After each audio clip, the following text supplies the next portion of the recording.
Good evening to all. चलिए, आज का लेक्चर अपन स्टार्ट करते हैं। बिल्कुल अपन बेसिक से पढ़ेंगे। काफी सारे बच्चे नए आए हैं, काफी सारे बच्चों की रिक्वेस्ट आई थी स्टार्टिंग से पढ़ाने की, तो बिल्कुल आज अपन स्टार्टिंग से पढ़ेंगे। ठीक है, चलिए।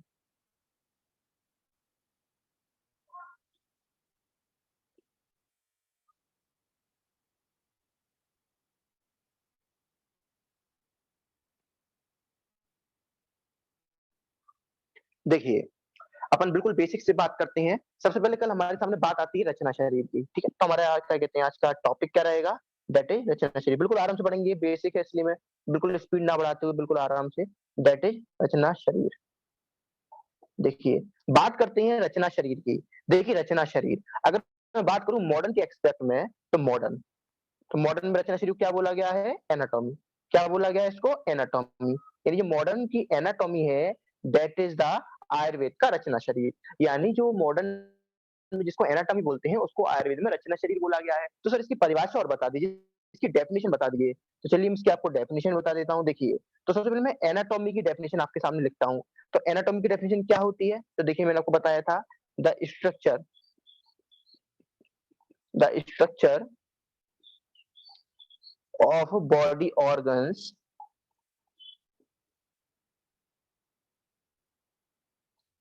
which is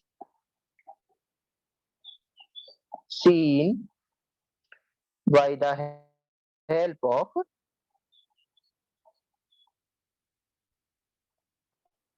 dissection।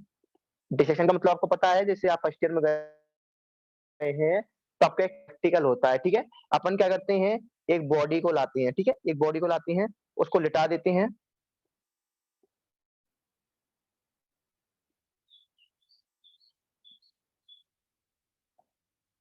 और फिर इस पे अपन प्रोसेसिंग करते हैं, लाइक डिसेक्शन वगैरह करते हैं। इस डिसेक्शन में अपन क्या करते हैं, इसके बॉडी के ऑर्गन्स को निकालते हैं, इसको कट करते हैं, और इसके लंग्स अलग कर लेंगे, लिवर को अलग कर लेंगे, हार्ट को अलग कर लेंगे। That is the dissection. यानी डिसेक्शन एक ऐसी प्रोसेस होती है जिसमें अपन बॉडी को कट करते हैं, ब्रेक करते हैं, और उसके अंदर जितने भी ऑर्गन्स होते हैं, जितने भी स्ट्रक्चर्स होते हैं, उनको बाहर निकालते हैं, उनकी स्टडी करते हैं। यानी एनाटॉमी का मतलब क्या हो गया? Study of organs. तो एनाटॉमी का मतलब क्या है? Study of organs. अगर अपन बात करते हैं रचना शरीर की परिभाषा क्या होती है, तो मैंने अभी आपको बताया, रचना शरीर और कुछ नहीं, क्या है, एक तरीके से आप देख रहे होंगे, रचना शरीर और क्या है, बेसिकली जैसे आयुर्वेद की रचना शरीर मॉडर्न की एनाटॉमी के बराबर है। तो मैं लिख देता हूँ, रचना शरीर परिभाषा क्या होगी? शरीर का स्वरूप। शरीर का स्वरूप।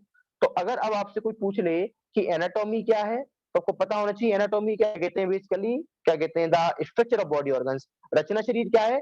शरीर का स्वरूप। बात एक ही है, मैंने आपको कल भी बताया था कि हिंदी और इंग्लिश का फर्क है। एनाटॉमी क्या होती है, मॉडर्न एक्सपेक्ट में एनाटॉमी पढ़ाई गई है, और आयुर्वेदिक एक्सपेक्ट में रचना शरीर पढ़ाया गया है। रचना शरीर का मतलब क्या होता है? इसमें शरीर का वर्णन किया गया है, शरीर की बनावट का वर्णन किया गया कि ये शरीर कैसे बना है, इसमें कौन सा ऑर्गन, कौन सा अंग, कौन सा अवयव कहाँ-कहाँ पर सिचुएटेड है। दैट इज द रचना शरीर। एनाटॉमी भी यही बात कहती है। एनाटॉमी क्या कहती है? The study the structure of the body organs, क्या कह सकते हैं, the study of the body organs structure. यानी आपके शरीर में, आपकी बॉडी में जो भी स्ट्रक्चर है, लाइक लिवर हो गया, किडनी हो गया, ये आपकी बॉडी में कहाँ पर सिचुएटेड है, कहाँ पर उपस्थित है। ठीक है, तो बाकी फटाफट बात करते हैं। मैं आपके लिए जो पिक्चर ऐड कर देता हूँ, जिससे अपन थोड़ा इसको इमेजिन कर पाए।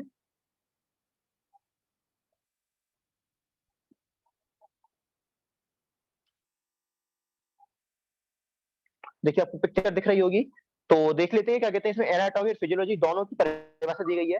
पहला एनाटॉमी, तो देखिए, study of internal and external structure, यानी जिसमें हम इंटरनल यानी अंदर के ऑर्गन्स, और एक्सटर्नल मतलब बाहर के ऑर्गन्स, दोनों के बारे में पढ़ती हूँ। That is anatomy. यानी जहां पर भी स्ट्रक्चर की बात आएगी, तो आपको क्या अंडरलाइन करना है? स्ट्रक्चर। क्या अंडरलाइन करना है? स्ट्रक्चर।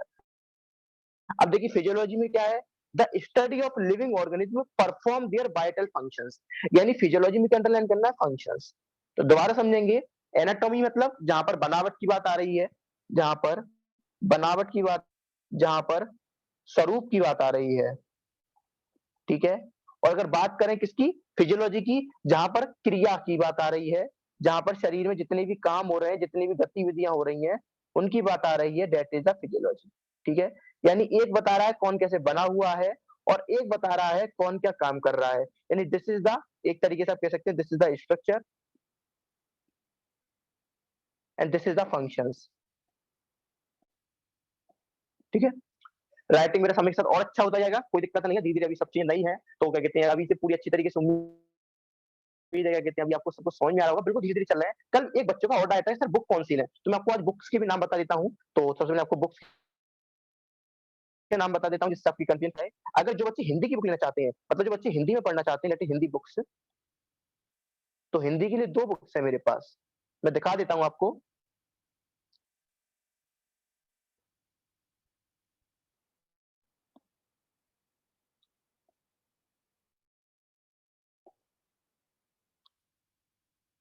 ठीक है? तो देखिए पहली हमारे पास कौन-सी है? डॉक्टर सुनील कुमार यादव की, ठीक है? तो आपको ध्यान रखना है पहली किताब आपके पास कौन-सी आ रही है? सुनील कुमार यादव की, हिंदी के लिए और दूसरी किताब कौन-सी है? डॉक्टर महेंद्र सिंह। इन दोनों को आप लेना है। अगर प्रेफ़र करने की बात आएगी, तो आप क्या कहते हैं डॉक्टर सुनील कुमार यादव को प्रेफ़र करेंगे, ठीक है? जिसको डिटेल में पढ़ना है महेंद्र सिंह को प्रेफ़र करेगा, लेकिन जिसको हिंदी में पढ़ना है और कम शब्दों में पढ़ना है यानी शॉर्ट में पढ़ना है, तो वो सुनील कुमार यादव को प्रेफ़र करेगा। इसमें दोनों किताब ऐसी हैं, इसमें हिंदी में मतलब क्या कहते हैं एक तरीके से इसमें आयुर्वेद पार्ट भी दिया गया है प्लस मॉडर्न पार्ट भी दिया गया है। आपको मॉडर्न के लिए बीडीसी वगैरह लेने की ज़रूरत नहीं है। इन दोनों में इतनी मॉडर्न दी गई है कि आपका काम हो जाएगा। तो कौन-कौन सी रही? डॉक्टर सुनील कुमार यादव की और डॉक्टर महेंद्र सिंह की। चलिए इंग्लिश वालों को बता देता हूँ, इंग्लिश को कौन-सी चाहिए? तो ध्यान रखना है कि जो बच्चे इंग्लिश से हैं, इंग्लिश बुक्स, तो उनके लिए भी मैं 2 किताब लाया हूँ बढ़िया-सी।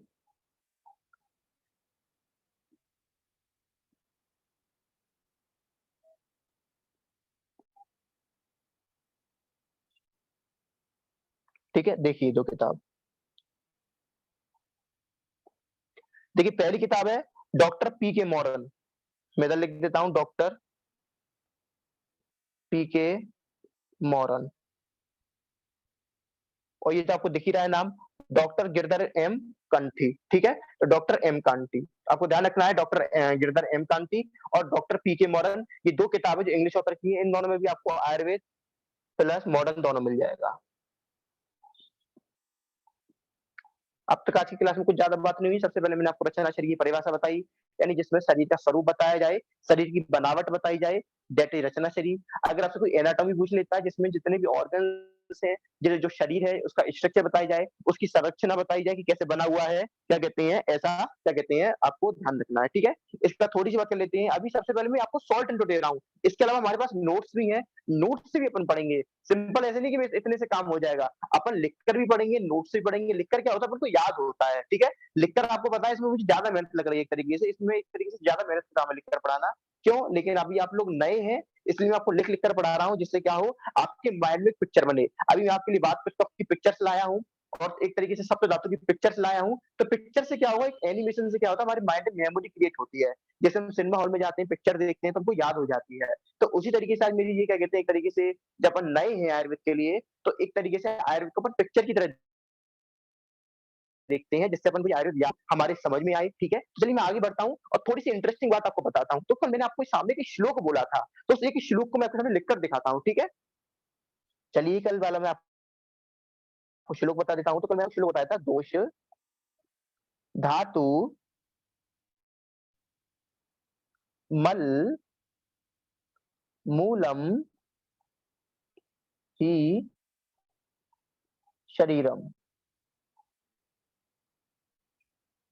तो ये श्लोक आया था। तो इसका मतलब और बता दीजिए। तो देखते हैं इसका मतलब। पहला है दोष। दोष हमारे कितने थे? 3 थे। कौन-कौन सा? वात,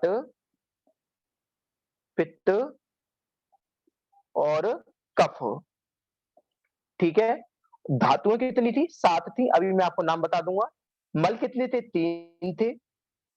मूल का मतलब क्या होता है? बेस या पिलर्स। ही शरीरम यानी क्या कह सकते हैं कि दोष, धातु और मल यानी एक तरीके से दोष, धातु और मल ये तीनों क्या है? मूल है। मूल मतलब बेस है, मतलब पिलर्स हैं। मैंने बोला आपके सामने एक बिल्डिंग है। देखिए बिल्डिंग, कोई भी बिल्डिंग होगी उसको खड़ी होने के लिए कम से कम 3 पिलर्स चाहिए, तो मैंने एक बिल्डिंग बनाई, उसके लिए कम से कम 3 पिलर्स चाहिए। तो मैंने बोल दिया जो पहला पिलर है ये दोष है, जो दूसरा पिलर है ये मल है और जो तीसरा पिलर है ये धातु है। यानी आपका शरीर क्या है? एक बिल्डिंग है। योर शरीर इज अ बिल्डिंग। लिख सकते हैं अपन कि जो हमारा शरीर है ये क्या है? एक बिल्डिंग है व्हिच इज रिक्वायर्ड 3 पिलर्स। यानी इसको एक तरीके से 3 खंभों की या 3 पिलर्स की जरूरत है। और वो 3 पिलर्स कौन-कौन से? दोष है, धातु है, मल है। तो नीचे वाली लाइन में अपने लिख देता हूँ कि our body is just like a building which is supported by 3 pillars.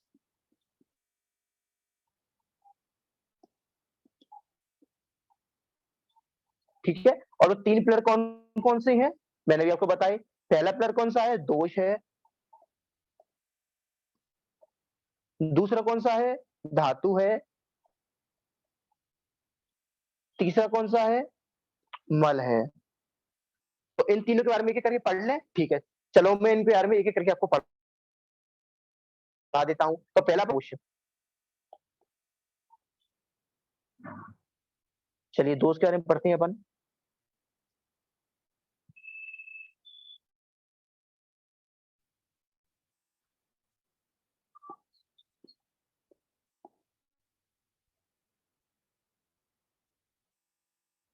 देखिए, आपके सामने आपको 3 दोष दिख रहे होंगे। पहला होता है कफ, दूसरा वात, तीसरा पित्त। ये मैंने कल आपको नाम बताए थे, वात, पित्त और कफ। ठीक है? तो अपन पिक्चर्स की तरह देखेंगे इनको और समझेंगे। एक नहीं 2-3 पिक्चर मैंने आपके लिए डाउनलोड करी है, जिससे आप पिक्चर्स को देख सकें और समझ सकें। तो पहला क्या है? वात। अब देखिए वात 2 चीज़ों से मिलकर बना होता है। तो इनको समझाने से पहले मैं एक लाइन और लिख देता हूँ। देखिए इतनी सारी चीज़ समझाने क्या आएँगी, अपन धीरे-धीरे समझेंगे, आराम से समझेंगे, क्योंकि आज मैं बहुत स्लो पढ़ाऊँगा, कांसेप्ट्स की तरफ मूव करूँगा थोड़ा। तो मैंने आपको बताया था, थोड़ा और बता देता हूँ मैं आज आपको। देखिए इस सृष्टि में, इस वर्ल्ड में जितनी भी चीज़ें हैं, सब कुछ पंच महाभूत से मिलकर बनी है। तो लिख देता हूँ all things in this world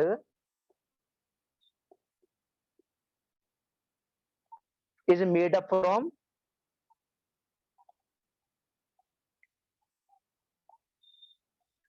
पंच महाभूत।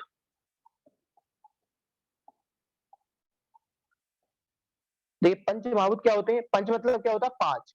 पंच मतलब 5 महाभूत। इन 5 महाभूत को नाम याद करने पड़ेंगे, ठीक है? तो नाम मैं आपको याद करा देता हूँ इनके पहले। तो पहला होता है आकाश, दूसरा होता है वायु, तीसरा होता है अग्नि, चौथा होता है जल, पांचवा होता है पृथ्वी। तो हमारे 5 महाभूत हैं, इनको इंग्लिश में क्या बोलते हैं ये भी देख लेते हैं। तो देखिए आकाश, आकाश को अपन क्या बोलते हैं? ईथर। क्या बोलते हैं? ईथर या वैकेंट स्पेस। ईथर या वैकेंट स्पेस। वायु मतलब एक तरीके से एयर, अग्नि मतलब फायर, जल मतलब वाटर, पृथ्वी मतलब अर्थ। यानी आपके पास 5 महाभूत होते हैं। कौन-कौन से हैं? आकाश है, वायु है, अग्नि है, जल है, पृथ्वी है। आकाश का मतलब क्या होता है? ईथर या वैकेंट स्पेस। वायु का मतलब क्या होता है? एयर। और क्या कहते हैं? अग्नि का मतलब फायर, जल का मतलब वाटर, पृथ्वी का मतलब अर्थ। ये हमारे 5 महाभूत होते हैं। आपके पास जितनी भी चीज़ें हैं, आपकी बुक्स हुई, आपके जितने भी क्लॉथ्स हैं, आपकी स्टडी मटेरियल, आपका बैग, आपकी टेबल, चेयर, आपका खाना, जितने भी हमारे फूड्स हैं, जितनी भी हमारी दवाइयाँ हैं, everything everything is made up from panch mahabhoot. जैसे मैंने बोल दिया हमारा जो बैग है उसमें आकाश भी होगा, वायु भी होगा, पृथ्वी भी होगी, जल भी होगा, अग्नि भी होगा। यानी शरीर में या शरीर ले लो, चाहे संसार ले लो, चाहे कोई भी औषधि ले लो, दवाइयाँ ले लो, चाहे क्या कहते हैं आप कोई भी खाना-पीना ले लो, हर किसी में पंच महाभूत होते हैं। ऐसा नहीं है कि किसी में जल नहीं होगा, किसी में अग्नि नहीं होगी, हर किसी में पाँचों महाभूत मिलेंगे। यानी इन पाँचों महाभूत से मिलकर ही शायद संसार की या फिर कह सकते हैं हमारे शरीर की रचना हुई है, या कह सकते हैं हमारे शरीर का निर्माण या क्या कहते हैं हमारी चीजों का निर्माण सब कुछ पंचमहाभूत से ही हुआ है। यानी इस सृष्टि में जो कुछ भी है सब कुछ पंचमहाभूत से मिलकर बना है। यानी हमारा शरीर पंचमहाभूत से मिलकर बना है। यानी हमारे शरीर के अंदर के जो दोष है वो भी पंचमहाभूत से मिलकर बने हैं। हमारे शरीर के अंदर की जो धातुएं हैं वो भी पंचमहाभूत से मिलकर बनी है। ठीक है, तो किस तरीके से बनी है तो मैं नीचे लिख देता हूँ आपके लिए। तो देखते हैं, मैंने बताया क्या कहते हैं कि सारी चीजें यानी एवरीथिंग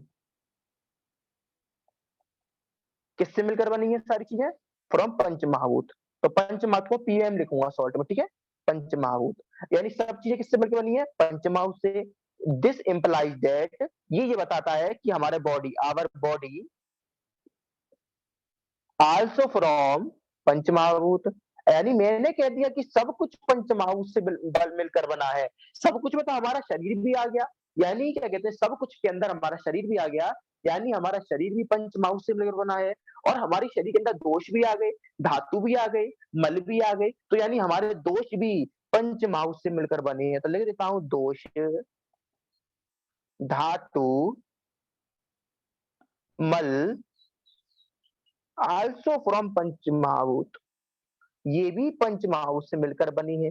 तब आपका आंसर आना चाहिए, आपका क्वेश्चन आना चाहिए कि सर मेरे पास जो दोष है, मेरे पास जो दोष है कौन कौन से दोष है, अब आपको नाम पता होने चाहिए। वात, पित्त, कफ, ये मेरे पास तीन नाम है। कौन कौन से? वात, पित्त, कफ। ये तीनों भी तो महाभूत से मिलकर बने होने चाहिए। लेकिन सर वात के अंदर कौन से महाभूत होंगे, पित्त के अंदर कौन से महाभूत होंगे, कफ के अंदर कौन से महाभूत होंगे, मुझे ये तो बता दो। तो देखिए हर किसी दोष के अंदर हर कोई महाभूत मिलेगा। मैंने कह दिया वात है तो वात के अंदर पंच महाभूत मिलेगा। लेकिन सर किसी ना किसी की तो डोमिनेंसी रहेगी। फॉर एग्जांपल आप सभी मेरे स्टूडेंट्स हो, ठीक है, आप सभी मेरे स्टूडेंट्स हो, आपको मैं इक्वली पढ़ा रहा हूँ। ये नहीं किसी पर ज्यादा ध्यान दूंगा, किसी पर कम ध्यान दूंगा। All of you are my student students and all are equal for me. यानी आप सभी मेरे स्टूडेंट्स और सब मेरे लिए इक्वल है। लेकिन क्या होगा, आप में से कुछ लोग टॉप कर जाएंगे और आप में से कुछ लोग जस्ट पास होंगे। ठीक है, तो दिस इज द डिफरेंशिएशन। यानी कुछ लोग पास हो रहे हैं और कुछ लोग टॉप कर रहे हैं, कि जबकि सब लोग मेरे स्टूडेंट हैं। मैंने सबको बराबर पढ़ाया, सबकी बराबर समझाया, सबकी बराबर मदद करी, लेकिन फिर भी कुछ लोग टॉप कर रहे हैं जबकि कुछ लोग पास हो पा रहे हैं। तो उसी तरीके से क्या होता है कि जो आपके दोष होते हैं इसमें सारे महाभूत होते हैं। लेकिन हर दोष में किसी ना किसी दोष की, या कह सकते हैं किसी न किसी महाभूत में किसी न किसी दोष की अधिकता रहती है। जैसे मैंने बोल दिया आपका वात है, वात के अंदर पांचों महाभूत हैं, लेकिन किसी न किसी दोष की अधिकता रहेगी, किसी न किसी महाभूत की अधिकता रहेगी। ठीक है, जैसे मैं हूँ, मैं क्या कहते हैं जीन्स भी पहनता हूँ, शर्ट भी पहनता हूँ, क्या कहते हैं कुर्ता पजामा सब कुछ पहनता हूँ। लेकिन कोई कपड़े ऐसे होंगे जिसको मैं रेगुलर पहनता हूँ या ज्यादा पहनता हूँ। तो उसी तरीके से वात होता है, इसके अंदर पांचों महाभूत होते हैं। आकाश भी, क्या कहते हैं, आकाश भी होता है, वायु भी होता है, अग्नि भी होता है, जल भी होता है, पृथ्वी भी होता है। तो आपका क्वेश्चन ये होना चाहिए कि फिर सर वात के अंदर कौन से महाभूत ज्यादा होते हैं? तो इसके लिए मैं आपको बता देता हूँ, जो वात होता है इसके लिए, इसके अंदर आकाश और वायु ज्यादा होते हैं। आकाश और वायु, ठीक है? तो क्या कहते हैं, मैंने आपको बताया, अब तक क्या बताया? मैंने आपको बताया कि जो वात, पित्त, कफ है, तीन दोष है, ये तीनों क्या कहते हैं पंचमहाभूत से मिलकर बनते हैं। पंचमहाभूत के अंदर कौन-कौन आता है? आकाश आता है, वायु आता है, अग्नि आता है, जल आता है, पृथ्वी आता है। अग्नि को फायर बोला था, जल को वाटर बोला था, पृथ्वी को अर्थ बोला था, आकाश को ईथर या वैकेंट स्पेस बोला था, वायु को एयर बोला था। तो मैंने बोला कि सब कुछ पंचमहाभूत से मिलकर बना है। हर किसी के अंदर पंचमहाभूत रहेंगे। जैसे मतलब आपकी जो मिट्टी है, क्या कह सकते हैं, फॉर एग्जांपल कोई मिट्टी का घड़ा है, फॉर एग्जांपल एक पॉट है, मिट्टी का पॉट है कोई, वो मिट्टी का बना हुआ है। तो आप कहेंगे सर इसके अंदर जल महाभूत कहाँ है? जल महाभूत उसके अंदर है, लेकिन हो सकता है कम मात्रा में हो सकता है उसके अंदर जो अधिकता है या हम क्या कहते हैं डोमिनेंस है वो पृथ्वी महाभूत की हो। यानी हर कोई द्रव्य के अंदर पंच महाभूत सारे प्रेजेंट होते हैं। निर्भर करता है, डिपेंड करता है किस महाभूत की अधिकता है। तो जैसे मैंने बताया जो वात है इसके अंदर पांच महाभूत मिलेंगे, लेकिन अधिकता किसकी है? आकाश की और वायु की। उसी तरीके से पित्त है, पित्त में किसकी अधिकता है? तो आप ध्यान रखेंगे अग्नि की और जल की। अब कफ की बात करें तो कफ में किसकी अधिकता है? तो लिख देते हैं नीचे, कफ के अंदर अधिकता होती है जल की और पृथ्वी की। देखिए जल क्या कहते हैं पित्त में भी होता है, कफ में भी अधिक होता है। तो मैंने आपको पहले ही बता दिया कि सारे महाभूत सब में उपस्थित होते हैं, डिपेंड करता है डोमिनेंसी किसकी किसमें ज़्यादा है। वात के अंदर आकाश और वायु की डोमिनेंसी है, पित्त के अंदर अग्नि की और जल की डोमिनेंसी है, कफ के अंदर जल की और पृथ्वी की डोमिनेंसी है। तो एक इमेज और दिखा देता हूँ, जिस इमेज में ये सब बता रहा हो।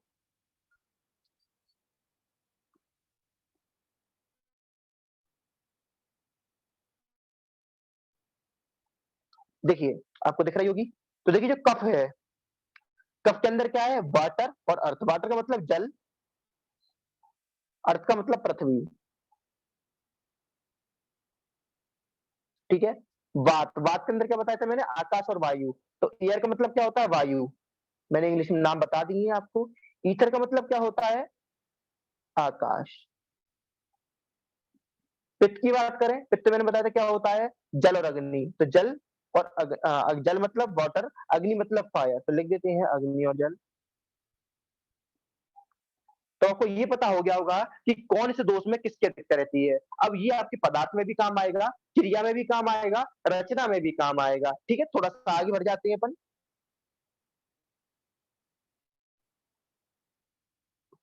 एक इमेज और दी गई है, एक सी है पहले की तरह, लेकिन एक दूसरी मिली थी तो मैंने अच्छा इंसल्ट कर लिया जिससे आपको पता चले।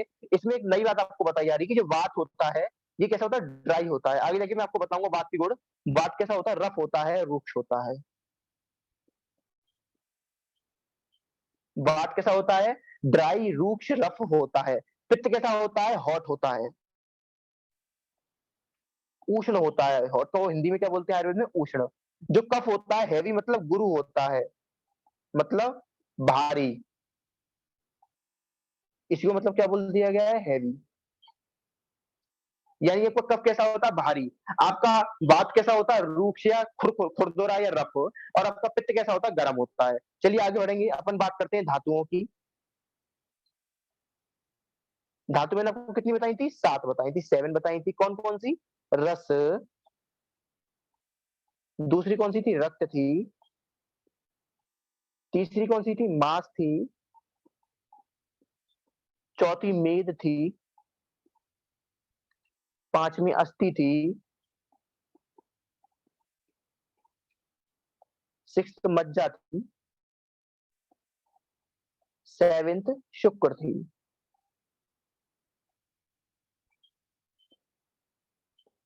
देखिए रस को हमने किससे कोरिलेट किया था? आपको पता हो तो प्लाज्मा से।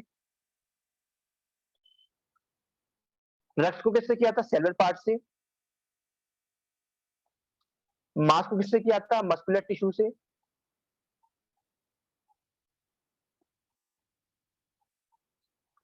मेद को किससे किया था? फैट से या एडिपोज टिश्यू से। अस्थि को बोन से। मज्जा को बोन मैरो से, या नर्वस टिश्यू भी बोला गया था इसको।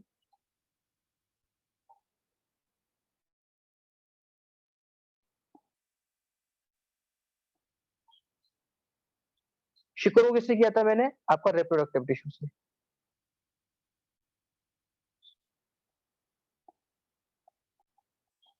तो मैं आपको और इमेज दिखा देता हूँ इसकी।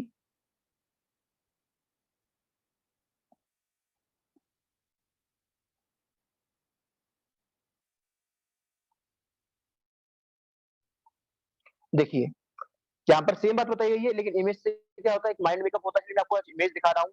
पहली रस है, दूसरी रक्त है, तीसरी मांस है, फिर मेद है, फिर अस्थि है, फिर मज्जा है, लास्ट में शुक्र है जिसको आर्तव भी बोला गया है। तो इसमें एक बात बोली गई है, रस से रक्त बनना है, रक्त से मांस बनना है, और मांस से मेद, मेद से अस्थि, अस्थि से मज्जा, और मज्जा से शुक्र। आप एरो को देखिए, ये जो एरो बन रहे हैं, एरो एरो देखिए कहाँ से स्टार्ट हो रहा है? आपके स्टमक से स्टार्ट हो रहा है, आपकी आमाशय से स्टार्ट हो रहा है, जहाँ पर पाचन हुआ, खाने का डाइजेशन हुआ। जब भोजन का पाचन हो गया तो उससे रस की उत्पत्ति हुई, रस ने रक्त बनाया, रक्त ने मांस बनाया, मांस ने मेद बनाया, और इसी तरीके से आगे जाके शुक्र तक बन गया। यानी रस से आगे तक की धातु बन रही है। तो आपको ध्यान रखना है कि रस का निर्माण सबसे पहले होता है, और रस ही आगे जाकर के आगे की धातु को निर्माण करता है। ठीक है? आगे का और इमेज देखते हैं और फोटो देखते हैं, जिससे हमारी लॉन्ग टर्म मेमोरी में सेव हो जाएँगी सारी बातें।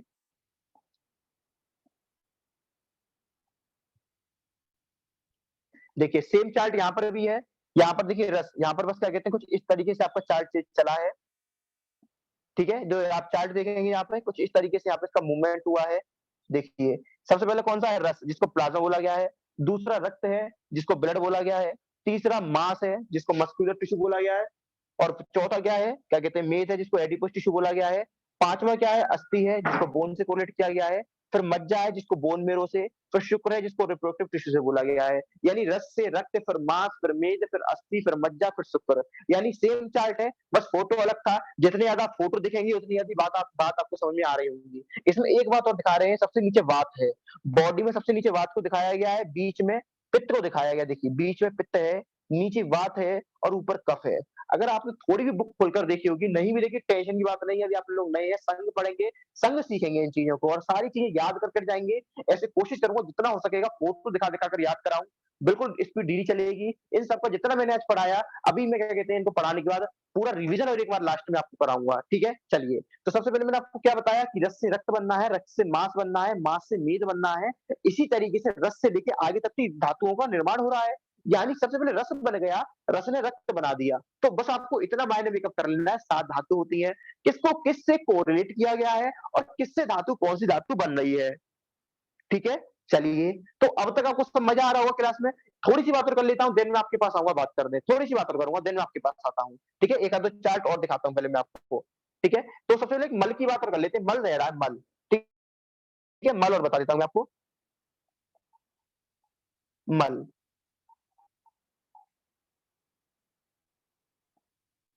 देखिए, काफ़ी अच्छे-अच्छे डायग्राम्स लाया हूँ अट्रैक्टिव, जिसको आप देख सकें। तो मैंने आपको 3 मल बताए थे, पहला क्या था, स्टूल। स्टूल मतलब पुरीष, स्टूल मतलब पुरीष, यूरिन मतलब मूत्र,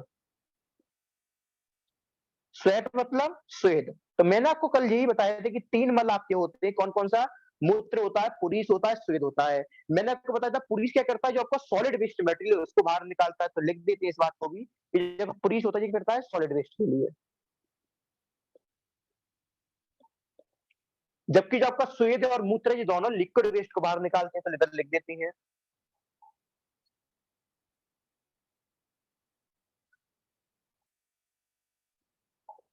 ठीक है? और इमेज देखते हैं और फोटोज़ देखते हैं। फोटो मैं आज भर-भर कर आपके लिए लाया हूँ।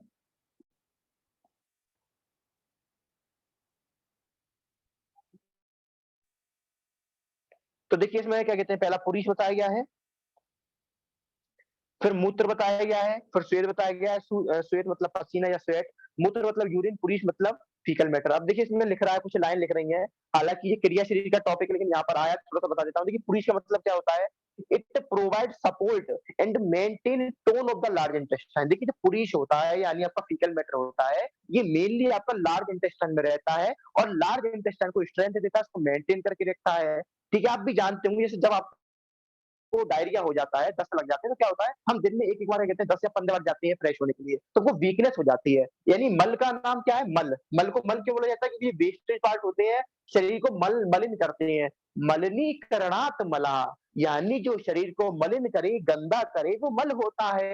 ये क्रिया शरीर में जब आप मल पढ़ेंगे, वहाँ पर आएगा मलिनीकरणात् मलः, यानी कि शरीर को मलिन करे, गंदा करे, क्या कहते हैं, उसको अपन क्या बोलते हैं? मल बोलते हैं। मल कितने बताए गए हैं? पुरीष बताया गया, मूत्र बताया गया, स्वेद बताया गया है। सर ये शरीर को गंदा कर रहे हैं, तो इनको बाहर निकाल दो। जी, बिल्कुल बाहर निकालेंगे, लेकिन अगर लिमिट में बाहर निकालें तो कितना अच्छा रहेगा। तो आपको ध्यान रखना है कि जब भी मल की बात आएगी, तो हम ये नहीं बोलेंगे कि मल ज़्यादा निकलनी चाहिए। हर चीज़ की अति प्रवृत्ति भी बेकार है। जैसे मैंने बोला कि घी फ़ायदा करता है, तो इसका मतलब ये नहीं कि आप घी पिए जा रहे हैं, हार्ट अटैक से मर जाएँगे आप। तो इसका मतलब ये नहीं होता कि किसी चीज़ की ओवर लिमिट कर दें। सारी चीज़ें with in the limit, with in the limitation अच्छी लगती हैं, ठीक है? जैसे मैं आपको पढ़ा रहा हूँ, अगर मैं बहुत कम पढ़ाऊँ 10 मिनट तो भी आप कहेंगे सर ने कुछ नहीं पढ़ाया। मैं आपको लगातार 2 घंटे पढ़ाता रहा हूँ, फिर भी आप कहेंगे सर कितने बेकार हैं। हमारी कंडीशन नहीं समझते कि हम इतना कोई पढ़ सकते हैं, नहीं पढ़ सकते। तो हर चीज़ लिमिट में अच्छी लगती है। उसी तरीके से पुरीष है, अगर लिमिट में निकलता है तो ठीक है, लेकिन अगर ज़्यादा निकल जाए तो क्या होता है? हमको वीकनेस आ जाती है। सॉरी, अगर पुरीष ज़्यादा निकल जाए तो हमको वीकनेस आ जाती है। तो आपको ध्यान रखना है कि अगर पुरीष शरीर में रहता है, यानी फीकल मैटर अगर शरीर में रहता है, तो हमको बल देता है। यानी अगर मल अगर ठीक है, तो बल देता है। मल अगर ठीक है, तो बल देता है। कितनी अच्छी बात कह दी मैंने, आप याद रखोगे। मल ही बल देता है, मल ही बल देता है। जब सेकंड ईयर में आप जाएँगे, ट्यूबरकुलोसिस पढ़ेंगे, तो बताया गया है कि एक होता है ट्यूबरकुलोसिस, देखिए अभी मैं इसलिए नहीं बता रहा, मुझे डर लगता है बताने में, क्यों? क्योंकि अभी आप उसको समझेंगे नहीं, उसको घबरा जाएँगे, फिर कहेंगे सर मैं पढ़ाना नहीं आ रहा। इसलिए मैं थोड़ा घबरा रहा हूँ बताने में, लेकिन फिर भी बता देता हूँ। जब आप पढ़ेंगे सेकंड ईयर में राज्य क्षमा तो बताया जाएगा कि 4 प्रकार से राज्य क्षमा होता है, उसमें एक कारण होता है विषम आहार के कारण। विषम मतलब उल्टा-सीधा खाने के कारण। तो जब भी आप विषम भोजन करते हो, तो उसके कारण क्या होता है, क्या कहते हैं, जो शरीर में मल होते हैं, उसकी चिकित्सा बताई गई है कि जब भी आपको विषम भोजन के कारण अगर आपको राज्य क्षमा हो रहा है, तो आप ऐसे में मल की रक्षा करेंगे। क्या करेंगे? मल की रक्षा करेंगे। तो मल की रक्षा का यानी फीकल मैटर की रक्षा करने का इतना इम्पोर्टेंट कांसेप्ट बताया गया है, यानी मल भी फालतू नहीं है, मल ही बल है। मैं लिख देता हूँ साफ आपके सामने कि मल ही बल है। ठीक है? तो आपको फीकल मैटर मैंने समझा जितना ज़रूरत थी। दूसरा मूत्र, मूत्र क्या होता है? जो वाटर को जितना फालतू वाटरी पार्ट है उसको बाहर निकालता है। तीसरा स्वेद, स्वेद क्या करता है? जो बॉडी का टेम्परेचर मेंटेन करे, बॉडी बॉडी की होम्योस्टेसिस मेंटेन करे, दैट इज़ द स्वेद। थोड़ा-सा आगे बढ़ते हैं, ये इमेज हो गई और इमेज दिखने को इमेज मेरे पास और पड़ी होगी, इसको भी दिखाते हैं आपके लिए।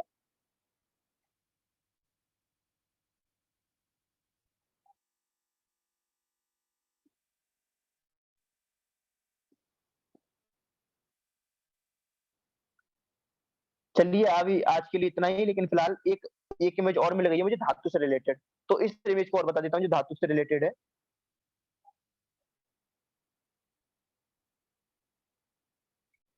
देखिए, पहली है रस धातु। अब इसके फंक्शन में आज नहीं बताऊँगा आपको, कोई याद करने का ज़्यादा हो जाएगा। बस अभी आपके नाम बता दे रहा हूँ। रस धातु, दूसरी रक्त है, तीसरी मांस है, चौथी मेद है, 5वीं क्या है? अस्थि है, फिर 6वीं मज्जा है, 7th is the last that is शुक्र धातु। 7 धातु इनके फंक्शंस आज नहीं बताऊँगा, लंबा हो जाएगा टॉपिक। फिलहाल ये चैट सेक्शन। तो आज का समझ में आया आप लोगों को? सब लोग चैट सेक्शन में मुझे बता सकते हैं? चलिए माइक ऑन कर देता हूँ मैं आप लोगों का। आयुषा, फाल्गुनी, जाह्नवी, जयप्रकाश, कांतेश, मीरा, निवेदिता, आप सबको समझ में आया इसकी क्लास? अच्छी लगी आपको बिंग डॉक्टर की क्लास आज की? Yes sir, yes sir. बहुत अच्छा लगा। तो देखिए यस सर। क्या कहते हैं, चीजें बहुत अच्छी हो जाएँगी, यकीन मानिए। ये सब चीजें आज मेरा पहला दिन था, क्या कहते हैं, मैंने इस तरीके से आज पढ़ाया। लेकिन क्या कहते हैं, उम्मीद है कि जैसे-जैसे मेरे हाथ में सिस्टम सेट होता जाएगा, 2 दिन के अंदर एकदम फिनिशिंग बहुत अच्छी आ जाएगी। लेकिन फिलहाल मेरी आज का मोटिव ये था कि आप सबको याद हो। तो याद हुआ आप सबको ये बातें? जी सर।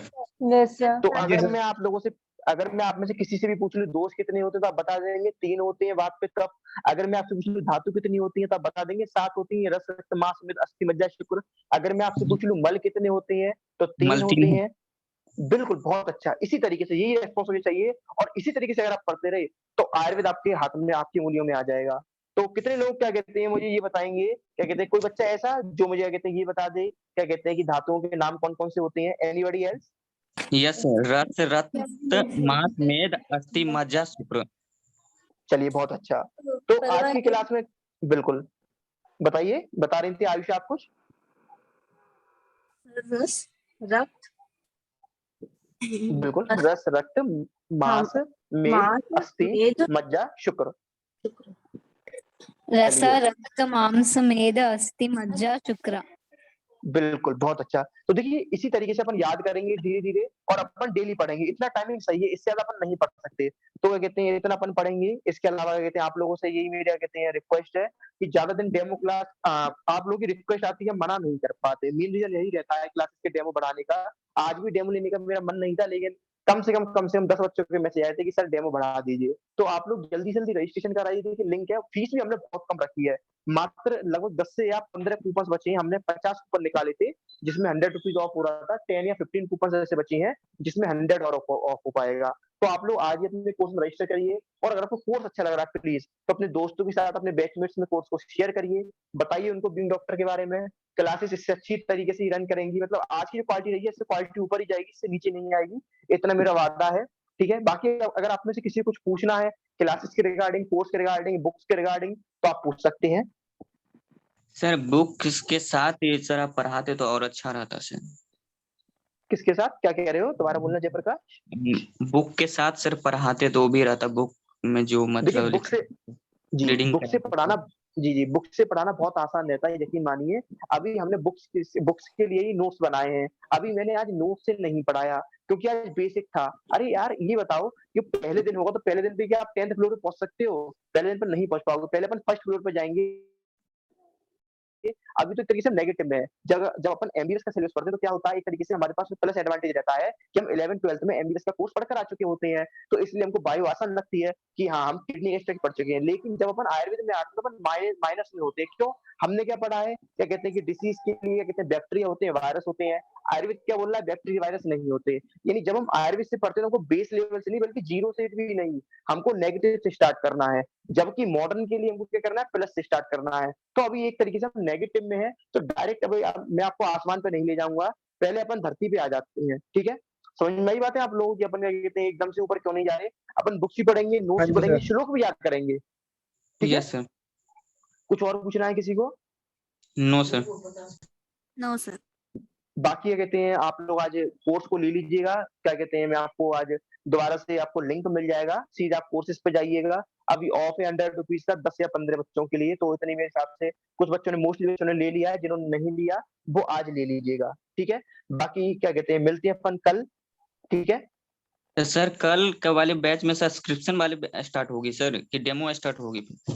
अभी क्या कहते हैं हो सकता है कल डेमो और चले, ठीक है? कल डेमो और चले, तो आपको ध्यान रखना है कहते हैं कि क्या कहते हैं 1-2 दिन और डेमो चल सकता है, क्यों? क्योंकि आप लोगों के मैसेज आ रहे हैं। आज भी कुछ लोगों के मैसेज आए थे कि कम सर इस हफ्ते, इस वीक में कम से कम कहते हैं डेमो चलते रहने चाहिए। तो इस वजह से क्या कहते हैं मेरी भी मजबूरी है कहते हैं कि मैं बात मना नहीं कर पा रहा बच्चों से, ठीक है? तो आपको भी ये काम करना है कि जल्दी से जल्दी रजिस्ट्रेशन करा लें जिससे डेमो क्लोज़ हो जाए और अपन मेन कोर्स पर आ जाएँ जल्दी से जल्दी, ओके सर। ठीक है? Okay, okay sir. तो फिर ठीक क्या है कहते हैं सर। अपन आज की मीटिंग यहीं तक रखते हैं, ठीक है? चलिए फिर, take care, okay sir. Bye bye, मिलते हैं थैंक अपन यू कल। Sir. Bye sir. Thank you bye sir. Sir. Thank you sir. Bye sir.